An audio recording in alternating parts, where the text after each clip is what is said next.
Hey everyone, this is Sean Briscom. I wanted to share with you today a simple way that you can legally and ethically keep 80, 90, 95% or more of your tax dollars. Okay? Now, my goal with this presentation is very, very simple. It's twofold. It's number one is to shift your mindset about what is possible from a tax strategy standpoint. And then number two is to elevate your skill set so that you can learn this information, embrace it, take ownership of it, and actually implement these strategies yourself. Now, again, my name's Sean Briscom, and there's a little known fun fact about me. I used to be a diver. When I was 8 years old, I started training and diving at Stanford University with the college coach there. And when I was 14 years old, I moved away from home to live in Mission Viejo, California, and train with Greg Louganis and the whole Olympic team. And I had an amazing experience. I had an amazing career training for the Olympics with that team. I got to travel the world. I got to meet some of the most interesting people that I've ever met in my life. Some of the wealthiest families out there were actually sponsors of mine during that process. And so I was very blessed and very lucky to be able to talk to them and learn from them and grow from them and have just an amazing career. I've been involved in financial services for over 18 years now. And before that, I was a top sales manager at Dell Computer here in Austin, Texas.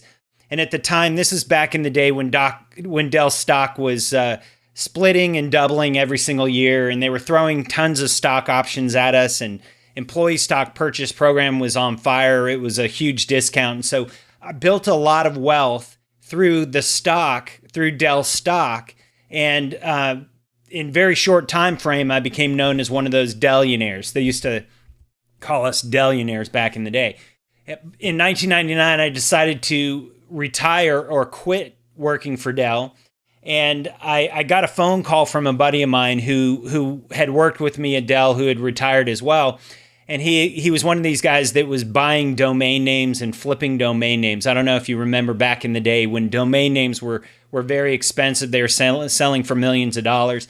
He had collected and purchased a bunch of domain names and had flipped them and sold them. There were a lot of names like Dell Mall, Dell Shops, Dell Stock, that kind of thing. And he sold a bunch of domain names to Dell, but he also had a couple other domain names. He had a couple that he had bought from a pig farmer in Idaho, paid about $400,000 for them. And I asked him, I said, well, what are you going to do with those domain names? Are you going to flip them and make some money? And he said, no, let's start an internet company. So in 99, we decided to start one of the very first online shopping malls of its kind. Back in the day, companies like Amazon were out there. They were online, but they were just selling books. Or Priceline.com was just in the travel space. We were the very first company to kind of aggregate all of these different industries together, put them on one platform in a shopping mall setting. And so we did that. We built this company, and in 2000, about a year later, we sold the company for a huge pile of cash. All right, so here we were, 5 guys that started the company. We were all sitting around a table, and we had made this huge pile of cash. And so we were kind of forced with this decision. What do we do with this money? And instead of protecting that money and taking some chips off the table, we pushed all of our chips into the center of the table and doubled down on what we were doing. And so we decided to take everything that we had made from the sale of that company and open up a second company and quote unquote 10x our returns, 10x our investment. That was the name of the game back then. That was right during the dot-com bubble. And very shortly after we did that, the dot-com bubble burst, and overnight, literally, the rug was yanked out from under us, and our $1 million a month lifestyle literally came crashing to a halt. Everything stopped. The venture capital groups that we had worked with said no more funding, no more investment in .com, no more investment in software, in .com stocks, things like that. And it all came crashing to a halt. And so I was forced with a decision at the time. I pulled back, I kind of regrouped, and I started looking at what did the other buddies of mine, the friends of mine at Dell Computer, who didn't do what I did and didn't lose a bunch of money, what were they doing with their wealth? And as it turns out, it was really, really interesting. They had gotten out of the dot-com world and sold their dot-com stocks and exited the market, sold everything and cashed out before the bubble burst, before the market collapsed. And so I asked them what they were doing with their money. What did they do with their money? What was the next thing? And what they were doing was they were buying real estate. Real estate was the undervalued asset class at the time. And so what I did was I just literally just copied them, just followed their coattails, literally jumped in with them. And in 2000, I started another company in real estate lending and investing. We had a mortgage company, an investment company, and we were doing a bunch of other things in the real estate space. And that went on for a number of years, but I had this gut feeling that it was kind of too good to be true, very similar to what the dot-com era was like. And sure enough, in 2008, we were hit with one of the largest recessions in the history of our country. And again, everything collapsed. And I lost a bunch of money again. And the reason I'm telling you all this is because I've done a lot of things right in my life, but I've also done a lot of things wrong. And I'm here to tell you, if you're a business owner, entrepreneur, or an investor, and you've had these situations where I call them cycles, wealth cycles, where you build big things and then you lose a bunch of money, and then you build something back up and then you lose a bunch of money. If you've ever gone through these cycles, the first thing I want to tell you is that it's not your fault. It's not your fault. There are outside forces that cause these market shifts and these gyrations that you didn't have any control over. But what would be your fault is if you don't learn from the mistakes that you've made. And so with that being said, here are my biggest takeaways that I got from surviving two of the largest market crashes in history. And so after doing this for over 17 years and surviving two financial crashes, I've learned a couple of things. The first thing that I learned is we need to find a way to keep our wealth safe from everything, from not just market gyrations and crashes, but from taxes. We need to protect our wealth from interest expense, inflation, divorces, lawsuits, everything. You need to learn how to protect your wealth and keep it safe from everything. And Warren Buffett was famous for this phrase. He said, it's not what you make, it's what you... That's right, it's what you keep. He was famous for saying that quote. The second thing that I learned is that we need to be able to grow our wealth safely and consistently without risk, without betting on the market or investing in risky deals. We need to be able to learn how to grow our wealth consistently like banks do, and just have that wealth compound and grow forever into perpetuity. And the third thing that I learned was that in order to build massive amounts of wealth like the wealthiest families all do, the first thing you have to learn how to do is learn how to give it all away. That's right. In order to build massive wealth, you must first learn how to give it all away. And so I discovered these things the hard way, but here's the deal. You get to learn from my mistakes. And if you're a fan of Eleanor Roosevelt like myself, she said, learn from the mistakes of others because you can't live long enough to make them all yourself. And so here are some examples of the hard way to build wealth. The first hard way, the difficult way, is by trusting your CPA or tax attorney or financial advisor to help you from a tax perspective in the best possible way. You see, CPAs, tax attorneys, and even trust attorneys are only licensed at the state level. They only have jurisdiction in the state that they're licensed in, and they only deal with people that are in the 1040 world that are earning individual or business income that has to be reported on a 1040 form. All right? That's not what the wealthiest families do. The second hard way to grow your wealth is by believing that your stockbroker or the market is the place to invest. Now, I think you know as well as I do that after 2008, you can see how intertwined and intermingled these markets around the world are.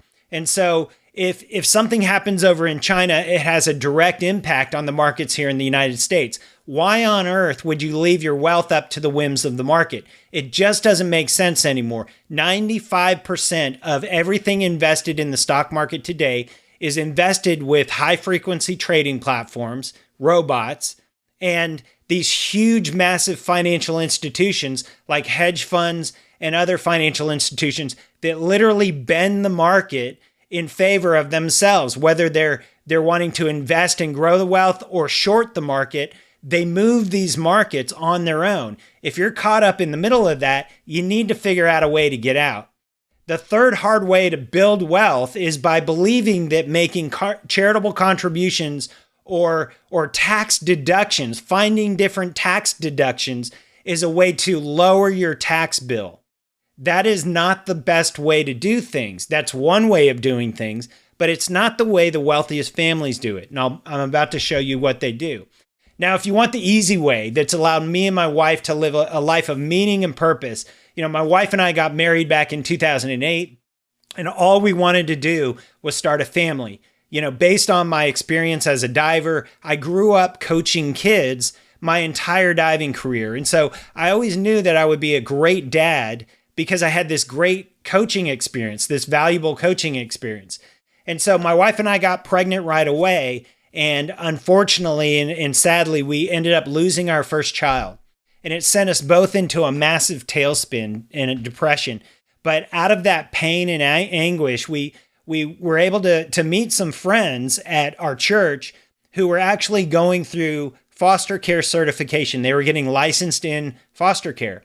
And they approached us and they said, "Hey, why don't you give it a try, foster care? Why don't you try it out? You never know. Maybe that's what God's trying to show you how to grow your family."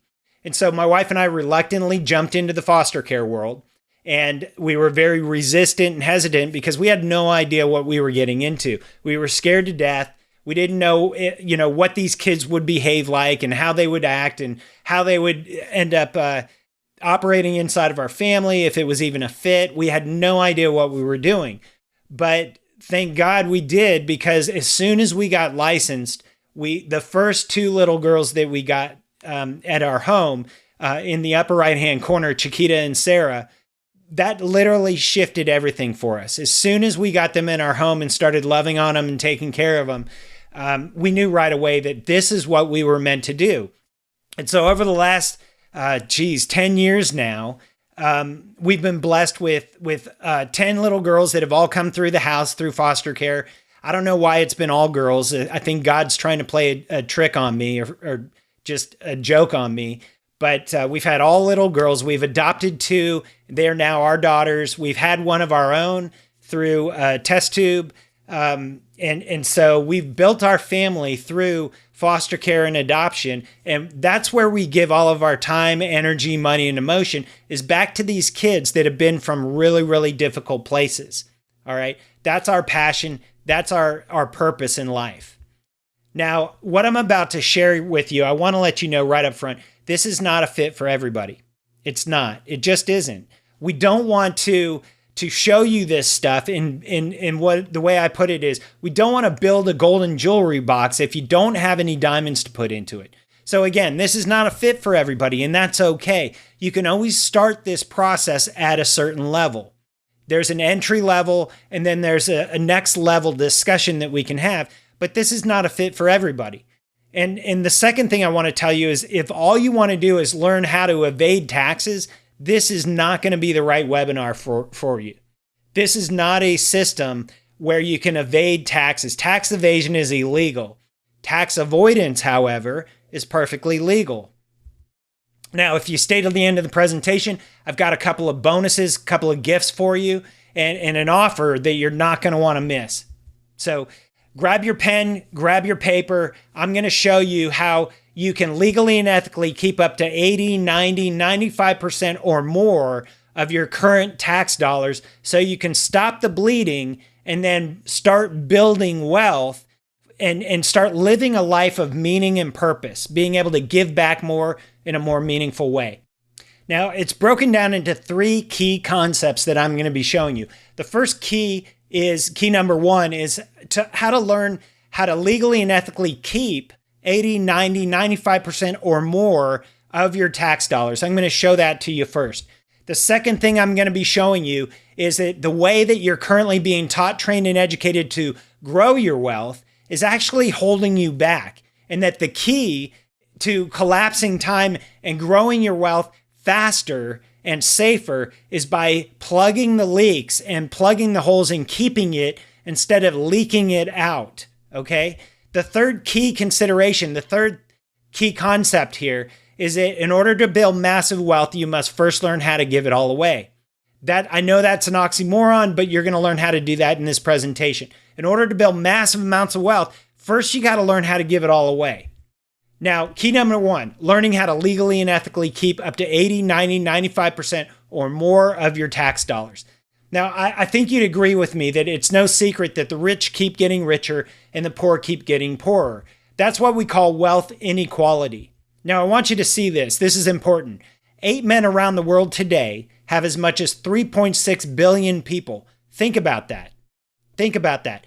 8 men around the world have as much wealth as 3.6 billion people. How is that possible? Well, what's happening is the wage gap is getting wider and wider and wider, and there's a reason for that. You know, these families that are getting wealthier and wealthier, are building wealth beyond belief, the ones who are getting richer and richer and richer, they understand something that you don't. And they pass this knowledge and education down to their next of kin. They teach their children how to keep their wealth safe from everything, from not just taxes, but lawsuits, divorces, interest expense, inflation, everything that would eat away or erode their wealth. They teach that stuff to their kids, and they keep that exclusive in their circles, and it's basically unknown to everybody else. John D. Rockefeller is a perfect example of this. The Rockefeller family worth today, the net worth of Rockefeller family today is now worth over $10 billion. How is that possible? He did not start off with $10 billion. He didn't even start off with $1 million, to be honest with you. But over generations and generations, their wealth has continued to grow and compound into perpetuity. And so now, today, there are over 130 family members in the Rockefeller family. And every single year, the family members get together for a retreat that is their annual family retreat. And in 2014, Nelson Rockefeller, who is now the patriarch of the family, he said these words. He said, "The secret to success is to own nothing, but to control everything. To own nothing, but to control everything." So this entire concept that you're about to learn has to do with ownership versus control. Ownership versus control. All right? Now, the wealthy teach the wealthy how to do this. Now, here's a perfect example.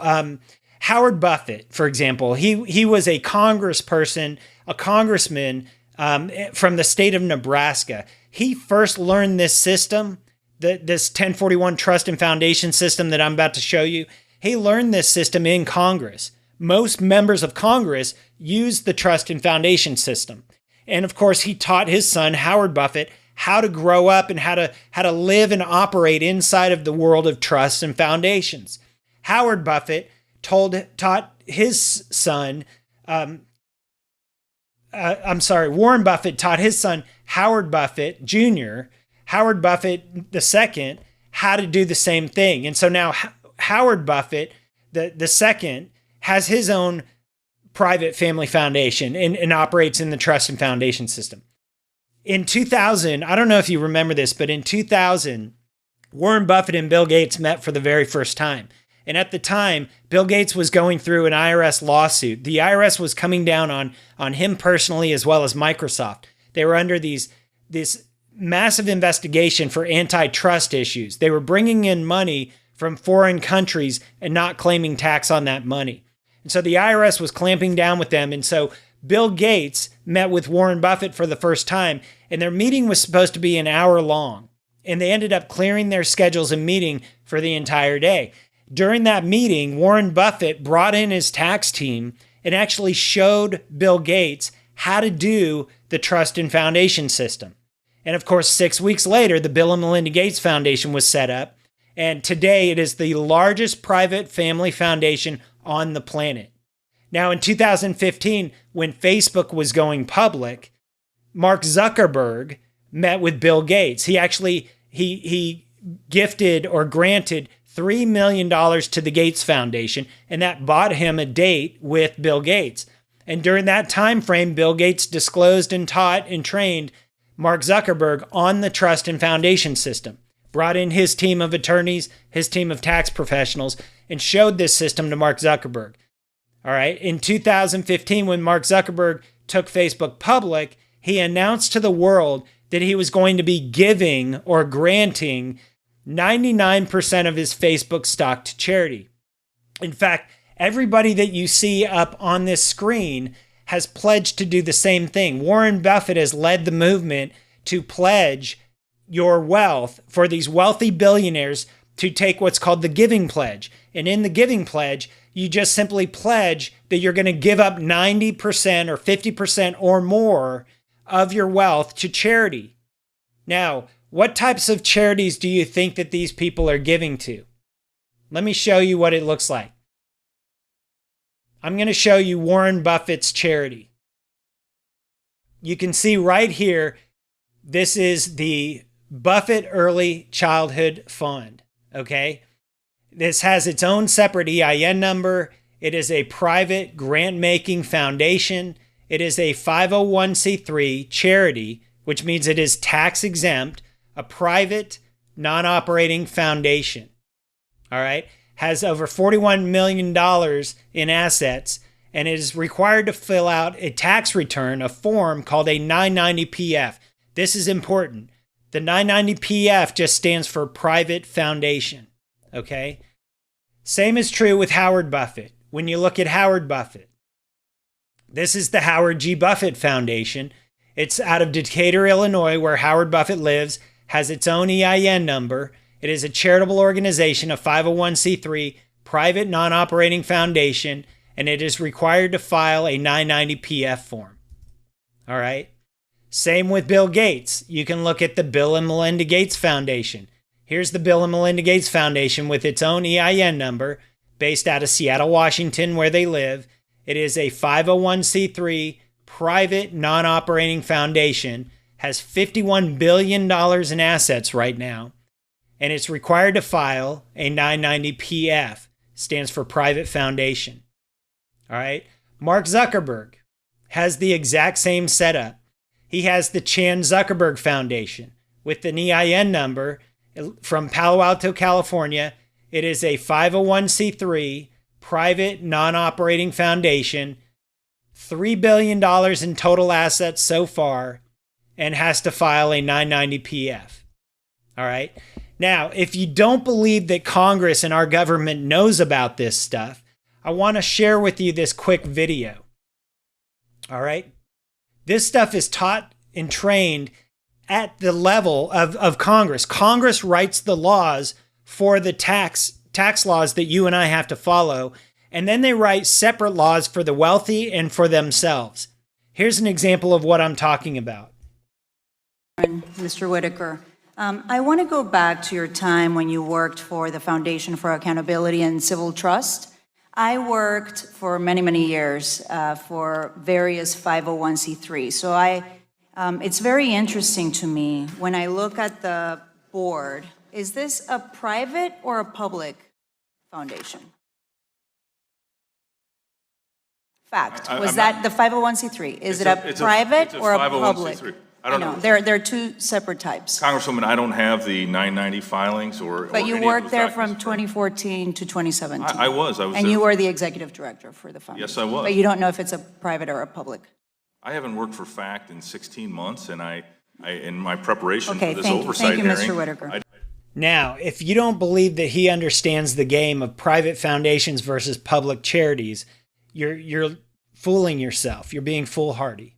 Here's the actual 990-PF fund form, and you can see it's a return of private foundation. And right below it, you can see the key here. It's a trust treated as a private foundation. This is the Buffett Early Childhood Fund. Now, when he donates wealth or money to this 501c3, you can see that at the bottom here, section 501c3 is checked off. It is exempt. It is an exempt private foundation. What do you think what type of assets do you think that this foundation owns?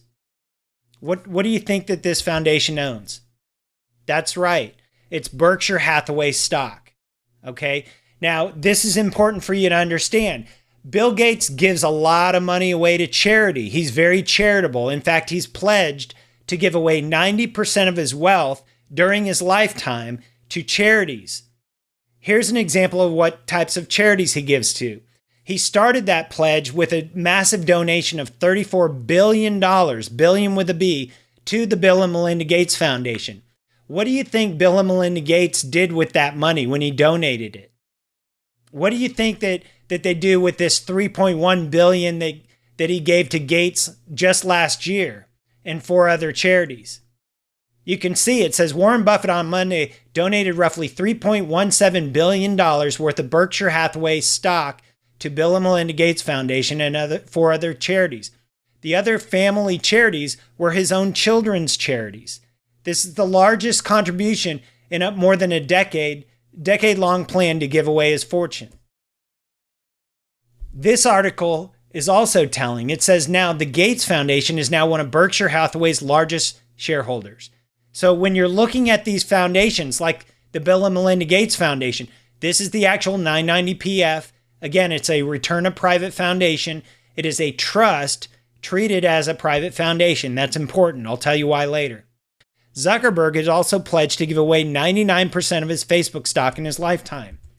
Let's take a look at his return. This is a return of private foundation for the Chan Zuckerberg Foundation, based out of Palo Alto, California. Has the same EIN number as what we showed you earlier. It is a 501c3 tax-exempt private foundation. And you can see here this article, Zuckerberg is donating $45 billion to charities. You can read about the article about his mission to give away or to donate money to his charities. This is the Chan Zuckerberg Foundation 990PF, and this is the assets that he donated in just 1 year, in the year 2016. $1.1 billion worth of Facebook Class B shares. So when these wealthy athletes, Andy Roddick does the same thing. When I was diving at Mission Viejo, my roommate at the time was Lawrence Roddick. His younger brother was Andy. Andy was 6 years old at the time. He used to come to the pool and throw his toys in the pool. We would have to dive in and get them out for him. And so we grew up together, and I've been a good friend of his family for a while. When Andy turned 17 and he turned professional, he met with Andre Agassi, and he asked Andre Agassi one question. He said, "Do you have any regrets?" And Andre Agassi turned and responded to him. He said, "I wish I hadn't waited so long to start my foundation." Well, today, the Andre Agassi Foundation is worth over $180 million. And yes, he does a ton of good work through the foundation. He has the Andre Agassi Foundation for Education, which includes the Andre Agassi Prep Academy in Las Vegas. Nancy Pelosi is another example. Nancy Pelosi has been in Congress for 28 years, 3 decades. Her salary is $193,000. How is it possible that her net worth is over $200 million? If she had invested 100% of her income, her salary, for the last 3 decades with a 10% ROI and gotten it all tax-free, it would only be worth $30 million at most today. How is it possible that she's worth over $200 million? And here's your answer. The Paul and Nancy Pelosi Charitable Foundation. This is a 501c3 private non-operating foundation, and it is required to fill out a 990PF form. So this is how the wealthiest families play this game with the trusts and foundations. Here is the actual 990PF for the Paul and Nancy Pelosi Charitable Foundation. You can see it's located in San Francisco. It is a 501c3 tax-exempt organization, and it's a trust treated as a private foundation. Even Ellen DeGeneres. Ellen DeGeneres recently announced to the world that she had created the Ellen DeGeneres Wildlife Fund. And what was interesting was Ashton Kutcher came on her show recently, and he donated through his fund that he runs, donated $4 million. And so I want to show you that interaction here real quickly. So we do this thing called Soundbench, is we invest in tech companies. And so we found this very interesting tech company called Ripple that we're going to invest in, right? And it runs on this stuff called XRP, which is a cryptocurrency, but basically it's just a way to get value from here to there. The people who run it, this guy Chris Larson and a guy named Brad Garlinghouse, and they run it, and they're talking about the ethic of this company and this platform, and how they actually really care about being an ethical company and giving a portion of this platform away to people that are doing good in the world. And you explained to me that if you weren't doing this, that what you would be working on is that project, right? Yeah, I would be saving the gorillas, yes. You would be saving the gorillas. And so we talked to Chris and Brad, and we said, there's this amazing human being. And all they ever do is think about other people they can give to. Whether it's in New Orleans, whether it's in Montecito, whether it's the people that come here, the people out there, you're always thinking about everyone else. And we wanted to show you that people are thinking about you. So, on behalf of Ripple, we'd like to give you $4 million.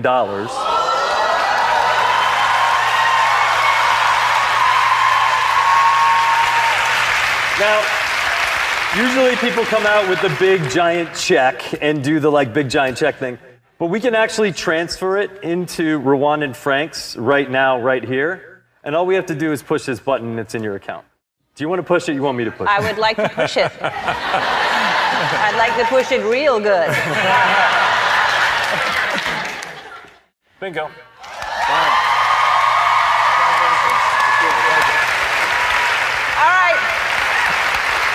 Oh my God. That was the most amazing thing. Thank you. I love you both so much. You know that. And I love Ripple. Thank you, Ripple, for doing this. And now everybody knows you can just send money easily like that. Okay. Now, there's a reason why they did that. It was for PR reasons, obviously. But if you look at the Ellen DeGeneres Wildlife Fund, let me show it to you right here.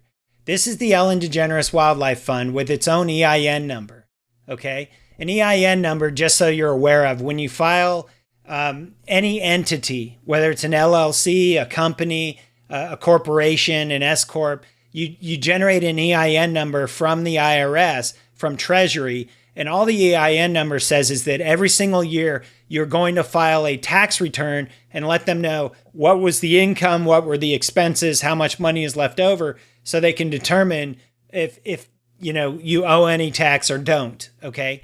Now, 501c3 charitable organization like the Ellen DeGeneres Wildlife Fund that's based in Encino, California, this is a private non-operating foundation. It is not a public charity. There's a difference, and I'll explain that in a minute. It is required to file a 990 PF form. PF stands for private foundation, okay?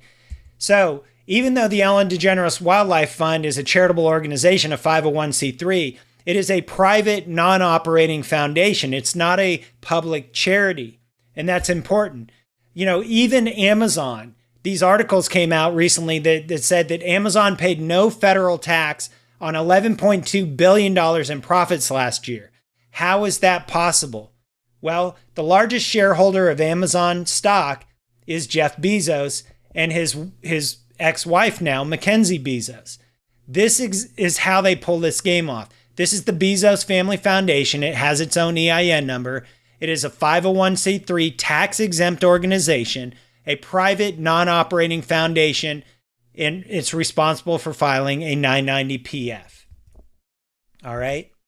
Here's the Bezos Family Foundation, the return of private foundation. It is a trust treated as foundation. You can see that it's checked off section 501c3. It's tax exempt.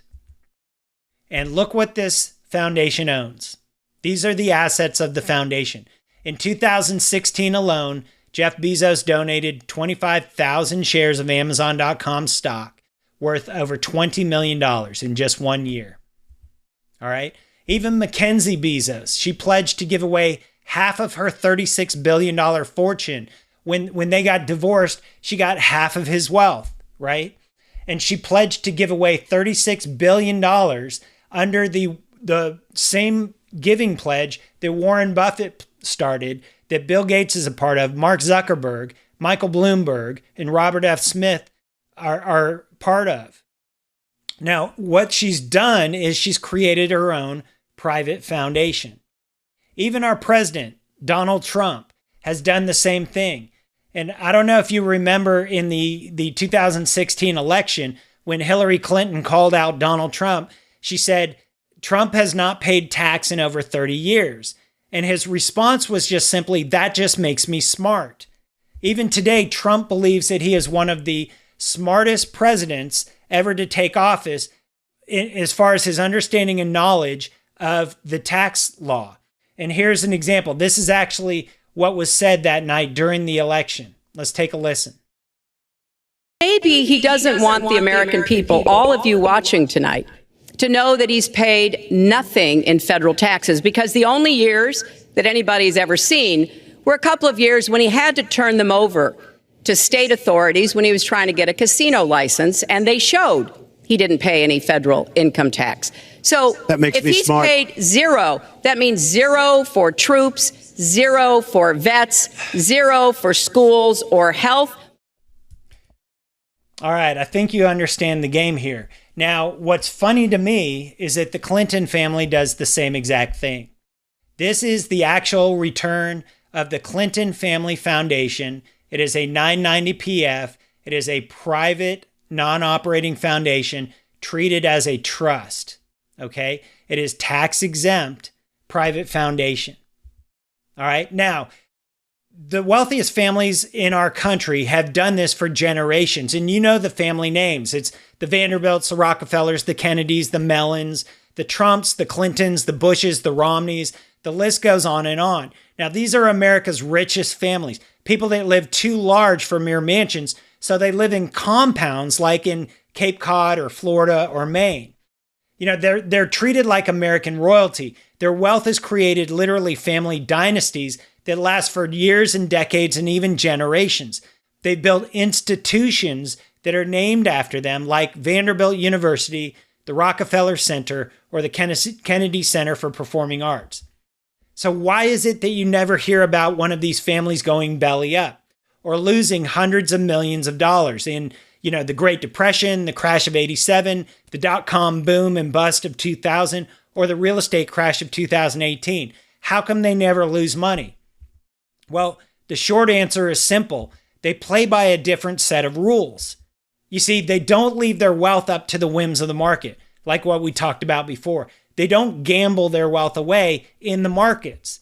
And they protect their wealth from obstacles that would erode their wealth over generations. Things like taxes, divorce, interest expense, inflation, and lawsuits. Those 5 evil forces that erode your wealth from generation to generation. They protect their wealth. So what separates us from them? Well, number one is they don't take risks at all. Instead, what they do is put their trust in these timeless financial principles, including tax law, federal contract law, and constitutional law. And that allows them to take advantage of wealth building opportunities to multiply their wealth, things that we've never heard of. They use these little known strategies that make these market crashes and gyrations, the volatility of the market that you see today, it's completely irrelevant to them. They don't even participate in that volatility. Their wealth continues to compound into perpetuity. They keep their wealth instead of losing most of their wealth while paying Uncle Sam, paying Uncle Sam through taxes. And they're able to grow their wealth and legacy so they can literally accomplish anything they want. While you and I dream of taking vacations, they actually buy islands. Richard Branson's another example of someone who uses the trust and foundation strategy. While we donate our time to hospitals, they actually build hospitals. Steven Spielberg built the Pediatric Research Center from his private foundation. John Hopkins was a famous Baltimore businessman who left his fortune of $7 million to his private family foundation, which turned around and built Johns Hopkins University and the Johns Hopkins Hospital. While we attend universities, they actually build colleges and universities. These colleges like Wells Fargo, like Wells College, which was named after Wells Fargo creator Henry Wells. He did the same thing through his foundation, through his trust and foundations. Rockefeller University was built from the capital inside of the Rockefeller Family Foundation. So the question is, do you think that these guys know something that we don't? While we follow institutions like Wall Street and bankers, we don't know what the richest families are doing because up till now, it's been kept a secret. No one knows these strategies until now. Think about this statistic. In 2012, at the height of the last economic crisis, $154 billion was sucked out of the markets in just 1 year. But during that same time frame, in 2012, the world's 100 richest people became $241 billion richer. Do you think that's a coincidence? So let me share with you the secret blueprint that politicians and the wealthy elite have been using for generations to grow their wealth. This is the same blueprint, same strategy that I use with my family to help these kids that are in foster care. I call it the purpose-driven blueprint. Now, this is not theory. This is not some strategy that we just made up.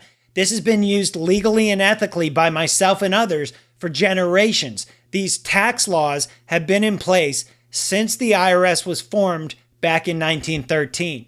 Now, I know this sounds strange, but in America, we have two different tax systems, and that's intentional. That's on purpose. We have the 1040 tax system, which most everybody out there is familiar with. That deals with personal income, business income, LLCs, S-corps, corporations. That all of that income falls on a 1040 form that you file with the IRS. But there's also the 1041 tax system. 1041 just refers to the actual tax return that you file with the IRS. Both of these systems have been around since 1913. Both of these systems have a top tax rate of 37%. But here's the difference, and this is something I want you to catch.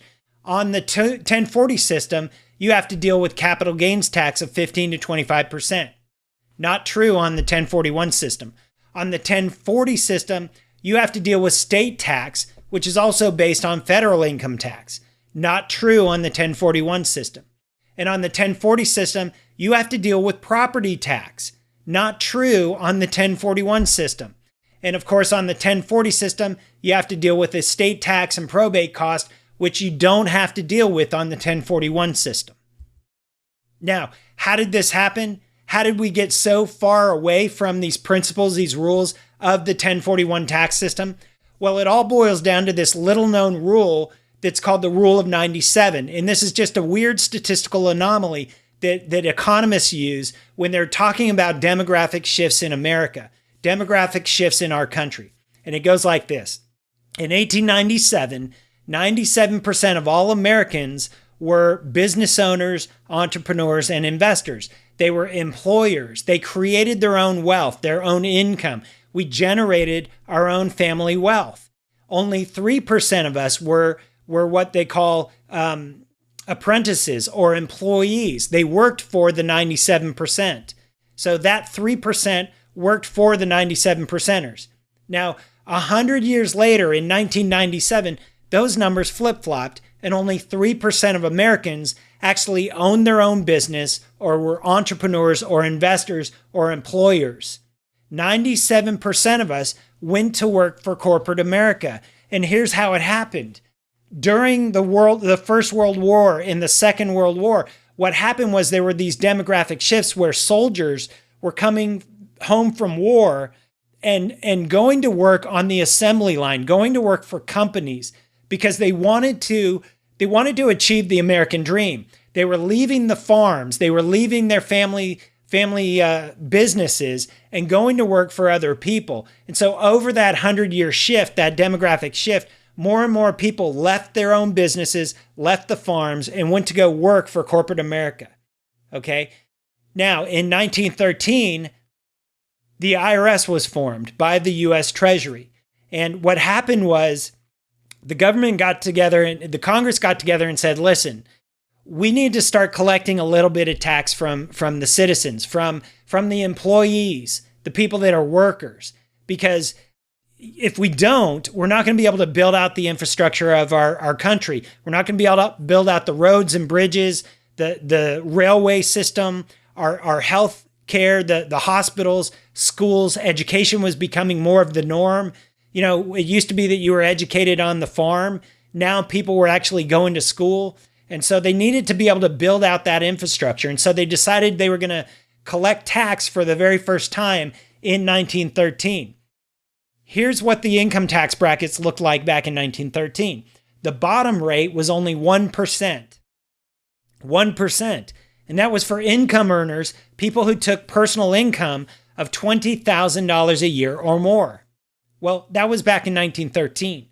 The equivalent of that money today, in today's dollars, is over $480,000 a year. So think about this for a second. If you made the equivalent of $480,000 a year back in 1913, you paid 1% tax. 1%. The highest bracket was only 7%, not 37% like it is today. And that was for income earners who made $500,000 a year or more. Well, $500,000 back in 1913 is the equivalent of over $12 million today. So think about that. If you made the equivalent of over $12 million in income back in 1913, you were only taxed at 7%, not 37% like it is today. So how is it that the tax rates in these marginal tax brackets got so high and became what they are today, where the bottom rate is 12% and the top rate is 37%? How is it possible? Well, during that demographic shift, that 100-year shift, Congress took full advantage of rewriting the tax code every chance they got. And even today, every single time there's a new administration or the tax code is up for change, Congress takes advantage of American workers and American citizens and income earners and changes the tax law to collect more and more tax from the people that are actually producing. Now, again, why is it that the wealthiest families don't have to pay tax like we do? Why is it that people like Warren Buffett say that his secretary pays more in tax than he does? Well, it's simple. It's because there are two different tax systems in America. And that's been on purpose. That's intentionally done. There's one for the wealthiest families and one for people like Warren Buffett and Bill Gates and Donald Trump. And then there's a totally different system for everybody else. And these two systems have been around. Again, this is not new. These two systems have been around since 1913. Both of them have a top tax bracket of 37%. But capital gains and state tax and ad valorem tax and estate tax and probate costs, those only fall on the 1040 system. Now, just to give you some perspective here, there are now what's arguably over 82,000 pages in the Internal Revenue Code. Now, a lot of tax professionals and experts will say that's not true because most of those pages are obsolete tax law. The only pages that really matter are the new tax law that's enforceable today. Makes sense? So that's still estimated to be about 12,000 to 17,000 pages in enforceable tax law today. But if you look at all of the tax code written over the entire history since 1913, it's over 82,000 pages in the tax code. Only 22 of those pages, have to deal with the 1041 trust and foundation system. Only 22. And so it's no wonder that judges who are tax experts in tax law, judges like Judge Billings Learned Hand, who died back in 1961, he served on the United States Court of Appeals in the Second Circuit Court of Appeals. He's been quoted more frequently, more often by legal scholars and by the Supreme Court of the United States than any other judge as it pertains to tax matters. He said this. He said, in America, there are two tax systems, one for the informed and one for the uninformed, and both are legal. Both are legal. So you got to ask yourself, which tax system are you in? Are you in the one for the informed or the one for the uninformed? Now, these two tax systems have to do with ownership versus control. And I want you to think about this for a second. If you own something, then you're taxed on it. If you own something, you're taxed on it. Liability also follows ownership or title. If you own something, you're liable for it. And so you can be sued if something happens to somebody else on your property, for example. If you give up ownership of that thing, now that you're taxed differently, you're not taxed personally, and you're not falling under the 1040 tax system. You know, if you're in the 1040 tax system and you own everything, we're taught, trained, and educated in America that the way to build wealth is to own everything. We own land, property, cars, boats, vacation homes, everything. We want to own everything. But if you insist on owning everything, you're going to be taxed accordingly. Okay?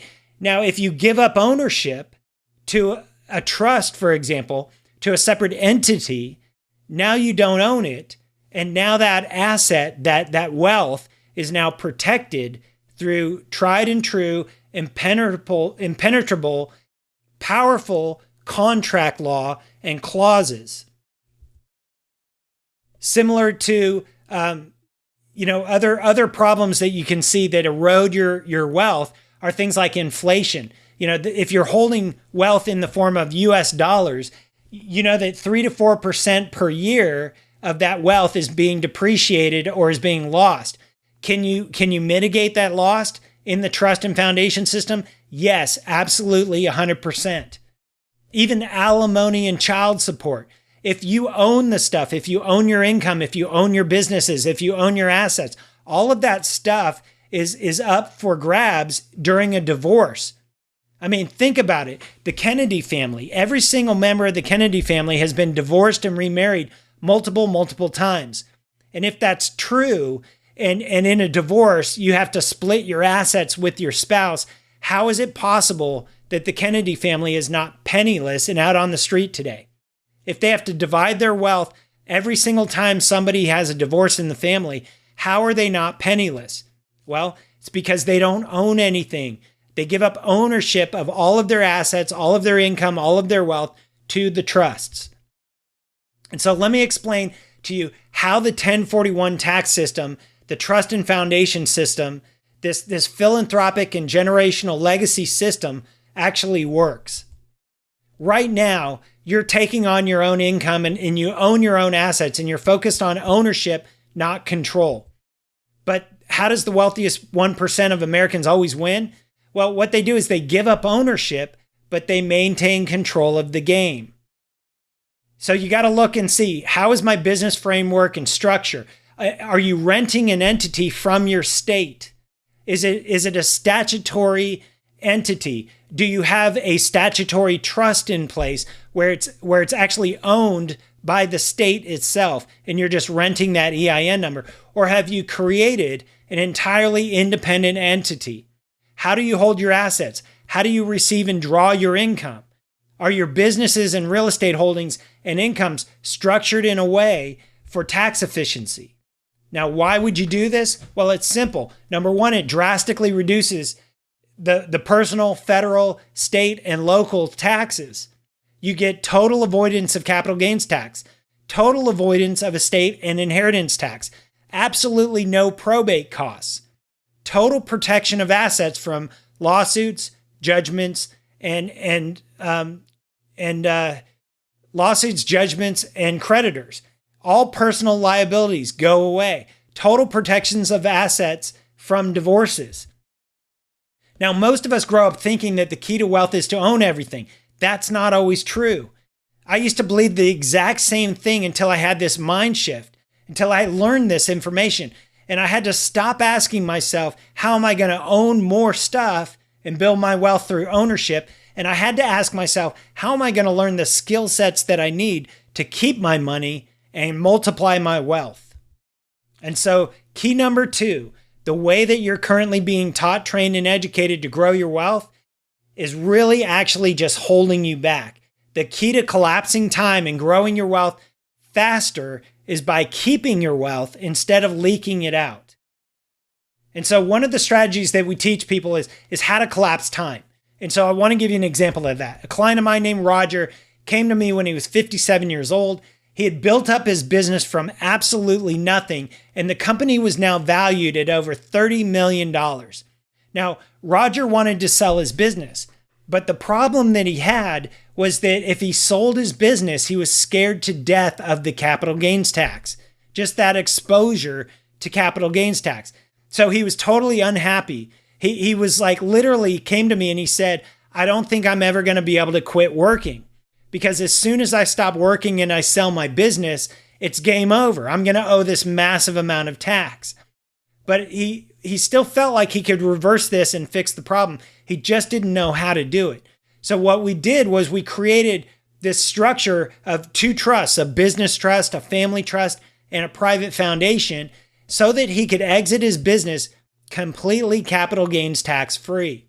He was able to stop the bleeding from a tax perspective and keep that money and grow that wealth by creating his own banking system. Think about this. He was able to create his own banking system with that wealth, with no overhead, no building expense, no employee costs. And we did this all while protecting his money and his wealth against inflation, interest expense, lawsuits, judgments, creditors, loss, etc., in a trust and foundation structure. Another client of mine was a good friend. He's a real estate investor. His name's Mark, and he's invested in property that he bought for about 5 years ago. He bought it for $1.3 million. Today, he wanted to sell it for $6.5 million.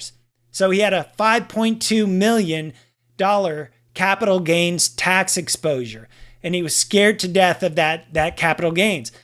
We were able to eliminate the capital gains tax on this property. And what was cool was that he realized that he didn't have to do a 1031 exchange where he had to find a like-for-like property in a certain, 60-day requirement and close on that property in a certain amount of time. And this is true for anybody that is currently flipping real estate. If you're out there and you're flipping properties, you are subject to, and you have to 1031 those properties, you're subject to the 1031 rules, which means you have to find a like-for-like property, and you have a limited time in which you can actually find the next property and put that money back into the property. If you don't, you're taxed at the highest capital gains tax rate. With this system, no 1031 exchanges are needed anymore. There's no more property tax. Think about this. Being able to buy and sell real estate with no capital gains tax and absolutely no property tax. No more rental income tax either. All of those taxes go away. If you're in the real estate game, this is the ultimate way to play it. Another example I want to give you is some good friends of mine and clients, Nicole and Jason. Jason started an air conditioning business about 5 years ago, straight out of college. In year number one, it was worth about $80,000 in revenue. They were getting $80,000 of income. In year number two, that almost doubled. It was about $150,000 in revenue. Well, today, fast forward to today, they're generating over $1.4 million in revenue, in income on that business. And they have a $400,000 tax problem. $400,000 tax problem.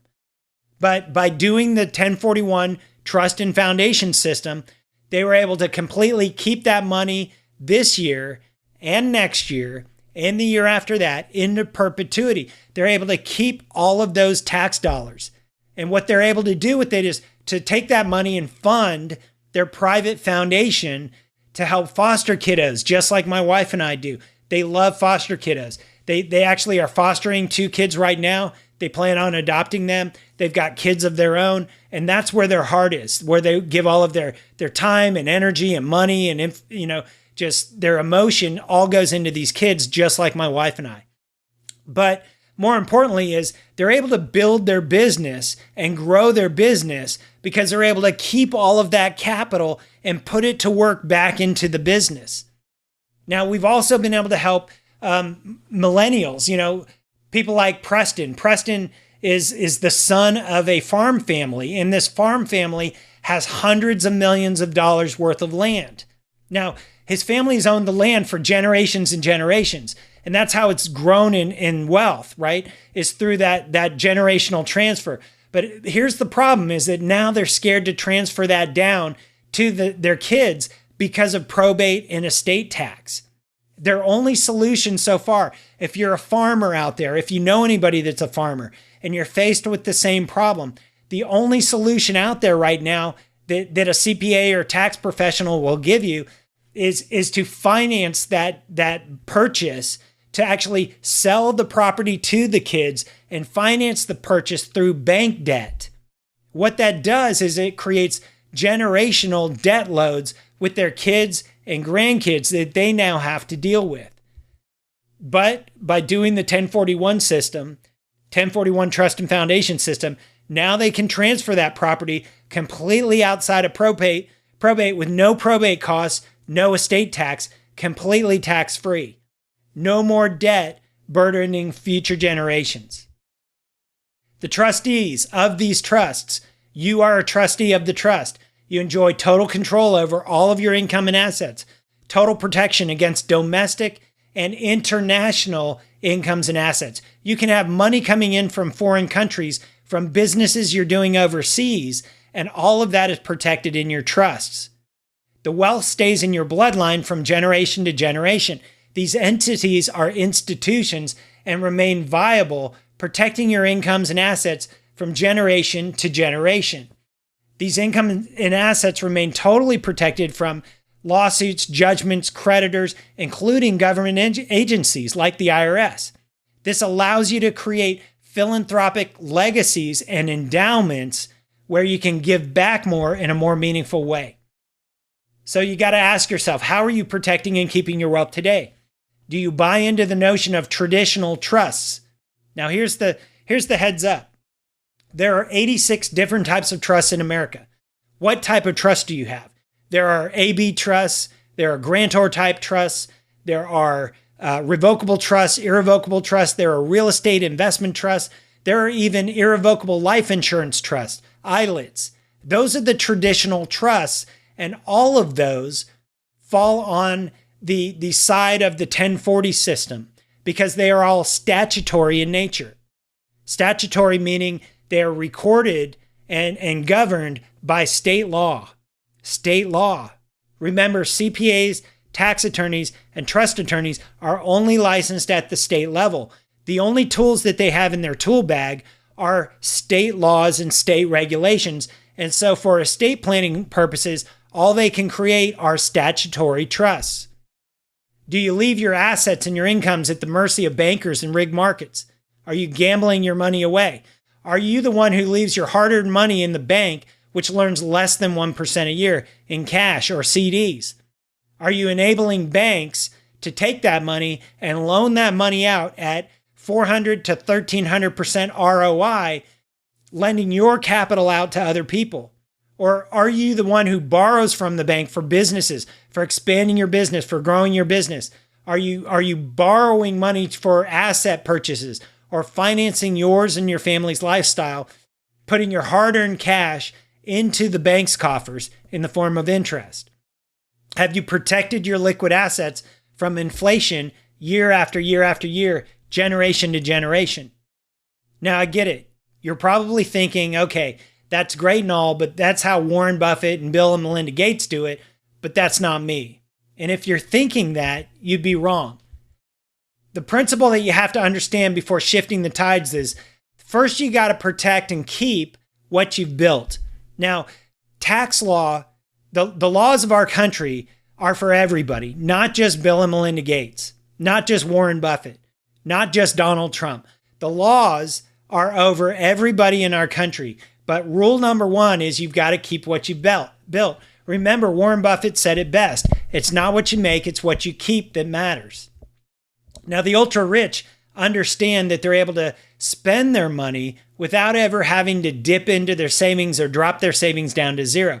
They're able to have their wealth grow and compound while still being able to enjoy themselves freely through this system. Key number 3. In order to build massive amounts of wealth, the first thing you have to learn how to do is give it all away. To build massive wealth, you must first learn how to give it all away. Remember our friend Nelson Rockefeller. Now, there are a lot of good books out there about what would the Rockefellers do. And I'm sure that you've seen them out there online or on the internet. What would the Rockefellers do? Unfortunately, they're not based in fact.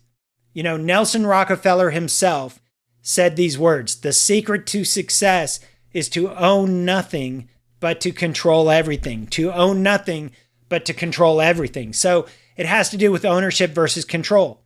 The Rockefeller family has been able to build their wealth by giving away or giving up ownership of their income, giving up ownership of their assets to their family trusts and their foundation. You see, traditional estate planning is just flawed. Estate planning is a method of focusing on ownership of assets and then distributing those assets to beneficiaries using just two-party contracts and trusts. Remember, there are 86 different types of trusts in America today. Most of those are just statutory in nature. And so estate planning attorneys focus on a complex structure of C Corps and S Corps and grantor type trusts. And what they do is they attempt to hide the money from Uncle Sam. They provide expensive estate planning setups that are still subject to scrutiny by the IRS and other government organizations, and they all ultimately fall back into the 1040 tax system. Now, it's also flawed because in this new economy, we can't predict the future. There's so much market volatility and uncertainty that it makes it impossible for you to plan for the future, as in retirement planning. Each new administration seems to change the rules of the game every single time. So how do you grow your assets? Well, first you got to know the golden rule. Never lose control of your capital. Never lose control of your capital. Don't lose control of your capital. You know, as business owners and entrepreneurs and investors, we're taught, trained, and educated that when you produce your wealth and you produce your income from your business or from your entrepreneurial efforts and you make money, the first thing we need to do is to turn around and give that money to somebody else, a broker who thinks that they can grow that wealth better than we can. That is the biggest mistake that we make as business owners and entrepreneurs, as producers. If you've built something substantial and you've gone from that level of scarcity where you had nothing and you've reached that level of abundance and you've stabilized abundance, why in the world would you give over control of your wealth to somebody else when you're the one that built that abundance in the first place? The second rule is we need to learn how to recapture our entire tax savings at every single level, at the county level, through school taxes and property taxes, at the state level through state income tax, and at the federal level, and turn that money around, capture that money and redirect it so that we can fund our legacy, so that we can build something of significance that will outlast us and will live on from generation to generation to generation. We need to be able to pay interest to ourselves first. You need to be able to finance your own business and finance your own asset purchases, your own lifestyle, and lend to others just like the banks do to you, and earn interest in the process. And we also need to guarantee the safety and security of our capital. That's what we need to do to grow our assets. So you can see it's no wonder that the state of American business owners and investors is dismal at best, and why only 2% of retired Americans are actually self-sustaining. Most of them still have to work or are dependent on charity or the government or dependent on relatives. And so for most families, most business owners, most entrepreneurs, they give up hope. They lose hope. They say, let's eat, drink, and be merry, for tomorrow we die.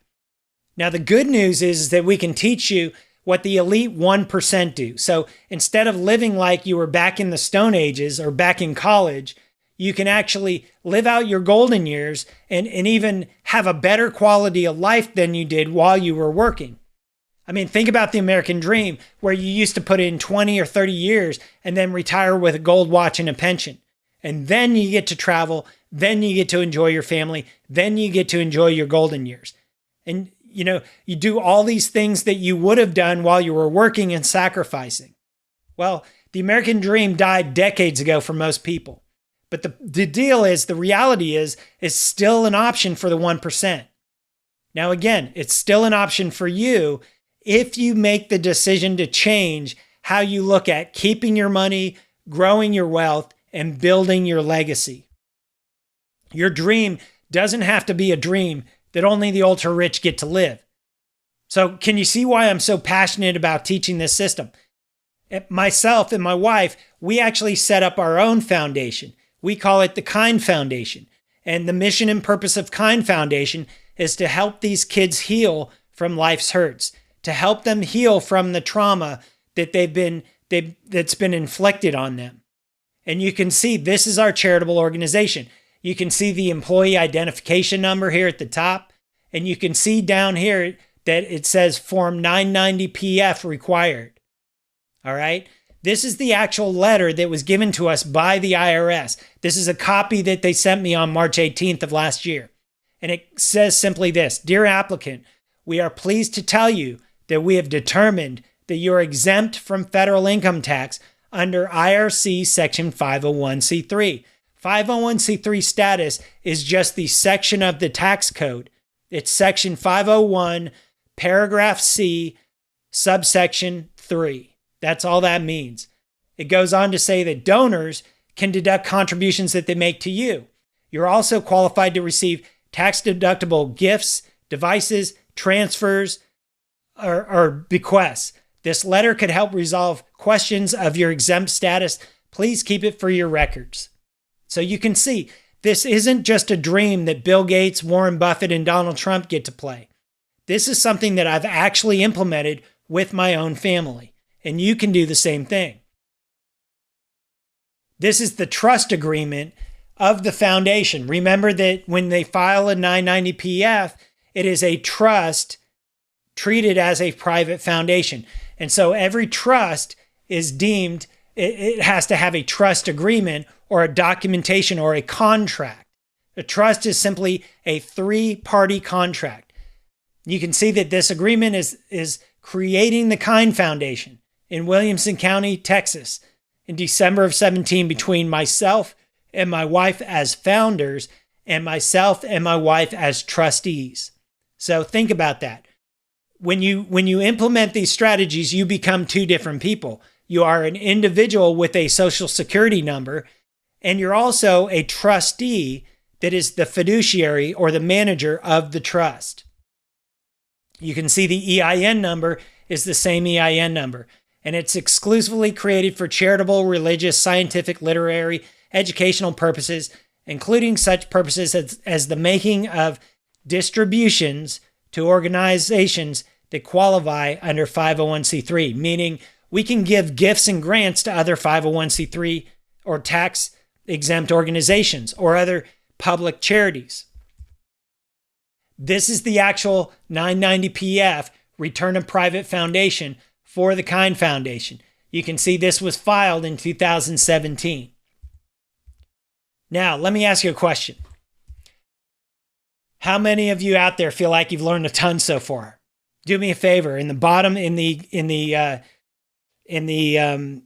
field below, message me in the comments section. Tell me if you feel like you've learned a ton. If it's been worth it so far. If it's been useful information. Now, how many of you, by commenting below, comment below and tell me, are you feeling a little bit overwhelmed? Because it's just been so much information. Now, in the past hour, wouldn't you agree that it's been time well spent so far? Now, I know that I can't cover everything you need in this one webinar. And I probably couldn't cover it if we had all day. So would it be okay if I spent the next 10 minutes just going over this special offer? You've waited this long. Let me just share with you this special offer that I've came up with so that you can actually implement all of this in your own family. I want to introduce you to the Purpose-Driven Blueprint. Now, Purpose-Driven Blueprint is a system that I created out of necessity. All right? And here's what you're going to get. If you decide to jump in today and make the commitment that you want to shift your gears and shift over to this system and make this one simple decision, here's what you're going to get. Number one, you're going to get the Purpose-Driven Blueprint, which is an actual blueprint that you and I go over and customize for yourself and your family and your legacy. We talk about everything that you're passionate about. What are your passions? What are your unique talents and gifts and abilities? What are your values? Where those values handed down to you by your parents or grandparents, or do you have your own value system? What are your beliefs about what is possible for you and your family? We take all of that information and we compile a mission and purpose statement, which is the central focus of everything that you're going to be driving for and doing in the future with your family. That blueprint is worth $497, and I'm going to be giving that away to you for free. If you jump in today, I'm also going to give a thorough analysis, a one-on-one review of your current state of wealth and what I call your purpose, your personal economy. Your personal economy is everything. It's all of your money, your income, your assets, your liabilities, everything. And that analysis is worth $2,497. That consultation fee is free. You're also going to get 12 months of exclusive mentorship access to a private network of legal and professional advisors, including myself and my team. That's a $5,000 retainer fee that we're going to waive for you when you join and jump into this group. You're also going to get access for the first year, 12 months access to a library of videos and training sessions with that private network of professional advisors. That's a $1,000 value. You're going to get that for free. And if you decide to move forward and you decide to set up your trusts and foundations, normally the cost of setting everything up is $60,000 or more just to set those entities up and structure the contracts and work with the attorneys. Those are the attorney's fees. But if you jump into the Purpose Driven Blueprint offer, you're going to get $12,000 off, 20% reduction, a $12,000 value, totally free. The total value you're going to get today is worth $20,491. $20,491. Now, I realize that information alone is not going to work for you. And so who has this system worked for in the past? Well, we've worked with business owners who built their businesses from nothing and want to exit their businesses tax-free. We've also worked with real estate investors who are exposed to capital gains tax and are trying to play the 1031 exchange game, flipping properties. They get to keep all of those tax dollars. We've also worked with investors who've built their portfolio up and want to pass their wealth on to their children without the government grabbing half of it. It's also worked for myself and my family. We've actually been able to keep our tax dollars and grow our wealth so that we can give back more in a more meaningful way through our foundation, through Kind Foundation, and to help kids heal from life's hurts. Now, I get it. Old habits die hard. And I had two choices when I was coming up with this offer. The first option was I could price it really, really low and just give you the information and sign up as many people as I could and make a bunch of money. But I understood that wouldn't be as powerful as I wanted it to be. I wouldn't be able to help as many people as I really wanted to help. The second option requires a little bit more of an upfront investment on your part, but in exchange, you get a ton more free resources and value so that we can make sure that you succeed, so we can hold your hand and make sure that every single step of the way you're implementing this stuff correctly and you have a team of professionals that's guiding and coaching and leading you so you're not flopping in the breeze out there on your own. Now, what do the wealthy say about this system? Well, this is a perfect quote from the Rothschild brothers of London. They said, "The few who understand this system will be so interested in its profits and the rest so dependent on its favors that there will be no opposition from either class." Here's some feedback that I've gotten from a lot of clients of mine. This is from Preston. He said, "Sean will walk you through the steps to take your money back from the greedy banks, back into your own control, back into your personal banking system. Not only that, but you'll make a friend for life because Sean genuinely cares about your success. I've never met a more selfless, genuine, helpful person in my life, and you won't either." Vishal is a major airline pilot who's working with us, and Vishal's story is really powerful. He said this, he said, "Because of working with Sean, I now have improved confidence that I can weather the financial storms that may arise over the next 10 or 20 years by being smart about my money and investing now using Sean's connections and alternative investment strategies." And so again, here's what you're going to get. If you decide to make the commitment and invest in yourself, you're going to get the purpose-driven blueprint. That's a $500 value, free. You're going to get a thorough analysis and review of your current state of wealth and personal economy. And I'm going to generate an income report that will show you that everything that you've done up to this point, how much income that will generate for you at retirement. That consultation, that analysis is worth $2,500. You're going to get that for free. You're also going to get 12 months of exclusive mentorship and access to our private network of legal and professional advisors to guide and coach and direct you. That retainer that they normally charge is worth $5,000. You're going to get that waived. You're also going to get 12 months access to our library of videos, training sessions within that private network. Those videos, that library of videos and content is worth about $1,000. You're going to get that for free. And of course, if you move forward and want to set up your trust and foundations, you're going to get 20% off the setup fee. That setup fee is normally $60,000. They're going to knock $12,000 off that fee. The total value you're going to get today is $20,491. Now, I got a question to ask you. If all this did was increase your bottom line, your income, by 40% or more by making one simple change, would it be worth it to you?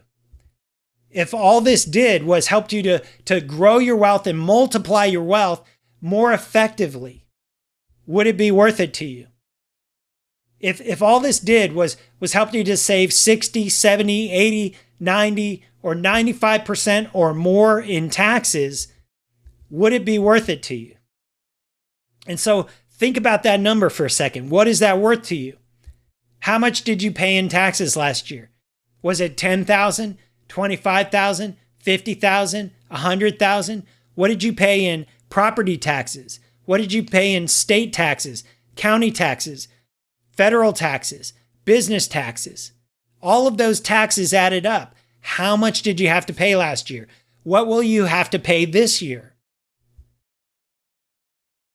How much would you pay to learn these strategies? How much of that money, that tax dollars, would you pay to start this system, to learn this stuff and start this system? Now, I have a personal coaching program, a one-on-one coaching program that I do for business owners, entrepreneurs, and investors. And if you're interested in that, let me know. It's $12,500. It's a 3-month coaching program. It's half up front and half as we go for 3 months. That's one-on-one coaching, all right? If you're interested in that, let me know. It's $12,500. But if I was able to save you 70, 80, 90, 95% in taxes or more, imagine what you could do with that money. What kind of lifestyle could you enjoy? What kind of contributions could you make to your church or your favorite charities? What kind of investments could you make? How could you use that capital to build your business, grow your business, and multiply your efforts? Now, you can see why this would be a great deal at just $5,000. This education alone, today's training, is worth at least $5,000. Now, for the general public, I normally charge $29.97, almost $3,000 for this information. But because you've committed to learning this stuff and you've waited for this long, gone through this webinar, here's what I'm willing to do. You can get started right now today for just $1,997, $1,997 today. Here's what I want you to do next. I want you to apply for membership access at purposedrivenblueprint.org. When you go to purposedrivenblueprint.org, you'll be taken to this page right here, okay? Up at the top, you can see this same workshop where I drill down a little bit more on the information. The second page here is the Apply Now button. I want you to hit the Apply Now button and fill out this application. Here's what the application looks like. You're going to put your name, your email, all of this information about your current situation and click Commit to Your Future. Hit this button at the bottom here and commit to your future. Okay? Now, you have two options. You have two choices. The first choice is you can do absolutely nothing. Keep doing what you're doing. Keep going down the same path. that option is 100% risk-free. You know, I've had a lot of people that I've talked to where this just wasn't a fit and they've continued down the same path. They're still paying the same level of taxes. They're still leaking money in their personal economy. They're still not growing their wealth, and they still have no legacy. You can do the same thing. That's 100% risk-free. The second option is that you can join us with just a small investment today compared to all of the value that you're going to get to build a better today and tomorrow. That option is also risk-free. So if you don't absolutely love this, you won't be charged at all. We'll have a meeting. If it's a fit, you'll move forward and you'll commit with your payment. If it's not a fit, it's risk-free. We're not going to charge you anything. So which risk-free option do you want? Again, here's the no risk guarantee. If you apply today and you don't like it for any reason, if you don't qualify, we're not going to charge you anything. All right? So do this. Get started now. Go to purposedrivenblueprint.org, fill out the application. I'll get a notification. We'll set up a meeting where we can talk about your situation, where you're at today and where you want to go, what the current problems are in your world today, the pain that's related to those problems, you know, the ineffectiveness that you've got right now because your system isn't working effectively, and then the possibilities of what it could look like if you shifted gears and just took this path and took this program to heart. Again, here's what you're going to get. You're going to get the Purpose Driven Blueprint, a $497 value, totally free. You're going to get a thorough one-on-one analysis and review of your current personal economy and a projection of your income at retirement and what it could look like if you shifted gears. That consultation is $24.97. You get that completely waived. You're also going to get 12 months of exclusive mentorship and access through a private network of legal and professional advisors, including myself and my team. That's a $5,000 retainer value, $49.97. You get that completely waived. You're going to get 12-month access to our library of videos and trainings. We're going to be doing live trainings on a monthly basis inside of that network. That's a $1,000 access, $1,000 value, $997. You get that completely free. And if you decide to take the next step and move forward, you're going to get 20% off of the setup price. The setup price is normally $60,000. You're going to get $12,000 knocked off of that price. All of that value, everything you're going to get today is worth $20,491. $20,491 of value, and all of that's going to get waived. Now, here's the deal. I've had several clients come to me, and we've had one-on-one discussions, one-on-one meetings, and they decided not to commit, not to move forward, not to change the path that they're on today. And here's the reality is they're still being hunted by the IRS. They're being hunted by the IRS. Their tax liability is through the roof. They're still subject to lawsuits. They're still subject to divorces in many cases. Their spouse is coming after them for 50% of what they've built, what they've created. They're still leaking money through inflation and interest expense and all of those different factors that erode and deplete your wealth. And then there are other clients that decided to step into the gap and walk down the path of financial freedom and legacy. They decided to move forward with the purpose-driven blueprint. And they're living lives that are completely unrecognizable today. If you ask these clients where they were a year ago and where they are today, their lives today are unrecognizable. They don't even recognize the people and the families that they used to be. Now, here's the reality. I'm not better than you are. I'm not better than anyone else out there. I was not born as a trust fund baby. I was not born and I did not grow up with a silver spoon in my mouth. My family was very middle class. My dad was an electrical engineer. My mom was a medical technologist. They worked very, very hard to provide for the family. They did exactly what everybody else taught, trained, and educated them and told them what to do. They're CPAs. They paid tax according to what their CPA told them. Their estates that they set up were only at the state level and didn't protect what they built. All right? But I'm not better than anybody else. I've had to learn this stuff the hard way. And so again, let me show you the path. Let me teach this stuff to you and put you in place where you can learn this stuff and embrace it and move forward and build a legacy that matters. Go to the purposedrivenblueprint.org webpage and click that Apply Now link. Fill out the application. We'll have a one-on-one meeting and we'll just see if this is a fit. If it's a fit, we'll charge your credit card. If it's not a fit, no harm, no foul. Again, there's no risk. It's 100% risk-free. Go to purposedrivenblueprint.org, fill out that application, and I look forward to seeing you inside. Again, what you're going to get is the Purpose Driven Blueprint, a roadmap on how to get from where you are today to where you want to be. You're going to get a thorough analysis and review of where you're at today as far as your personal economy, how much income it would produce for you currently if you stay on the same path versus if you switched gears and jumped over to this new path. And that analysis is worth $24.97. You're going to get that for free. You're going to get 12 months of mentorship access to a private network of legal and professional advisors, including myself and my team. That's $5,000 retainer fee waived. You're going to get 12-month access to our library of videos and training sessions, $997 value, completely free. You're going to get 20% off the setup price, $60,000 setup price. You're going to get $12,000 of value knocked off, $12,000 knocked off. The total value today is worth $20,491.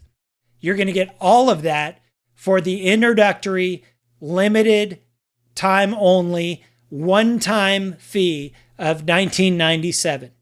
One-time investment of $19.97. So do yourself a favor. Invest in yourself. Invest in your business. Invest in your family. Invest in your legacy. Go to purposedrivenblueprint.org and hit the Apply Now button.